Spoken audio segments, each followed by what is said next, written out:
সেই দেশে আমি বলবো, আমি এখন বলবো, এতদিন আমি বলতাম সাকিব খান আমাদের, সাকিব আমাদের ছেলে।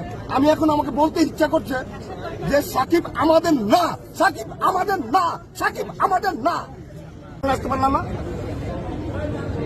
শুধু সাকিব খান না, আপনারা শুধু সাকিব খান আসে নাই কেন? আমার শ্রদ্ধেয় বড় বোন, আমি বড় বোন হিসেবে দিই, ববিতা আসে নাই কেন? চম্পা আসে নাই কেন? সুচিতা আসে নাই কেন? আর আসে নাই কেন? কবিতা কি এদের সাথে কাজ করে নাই? কবিতা শুধু কি আমার সাথে কাজ করছে? আপনার সাথে কাজ করছে, আপনার সাথে কাজ করে নাই?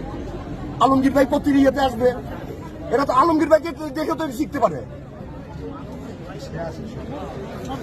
এমন একটা ইয়েতে না আলমগীর ভাই না আসে, এমন একটা জানা জানে আলমগীর ভাই, এমন আপনি কি জানেন অনেকে সাহায্য দিয়ে সেলফি তোলে, একমাত্র এই ব্যক্তি নায়ক আলমগীর কোন এই হাতে মানুষকে দান করে আর এক হাত জানে না। আমি একটা কথাই বলবো, আলমগীর ভাইকে আমাদের ইন্ডাস্ট্রিতে দরকার আছে, খসরু ভাইকে ইন্ডাস্ট্রিতে দরকার আছে, উজ্জ্বল সাহেবকে ইন্ডাস্ট্রিতে দরকার আছে, উজ্জ্বল সাহেব, হেলাল সাহেব এদেরকে দরকার আছে, তারপর মিশা সদরকে দরকার আছে, কাঞ্চন ভাইকে অবশ্যই দরকার, কাঞ্চন ভাইকে অবশ্যই দরকার।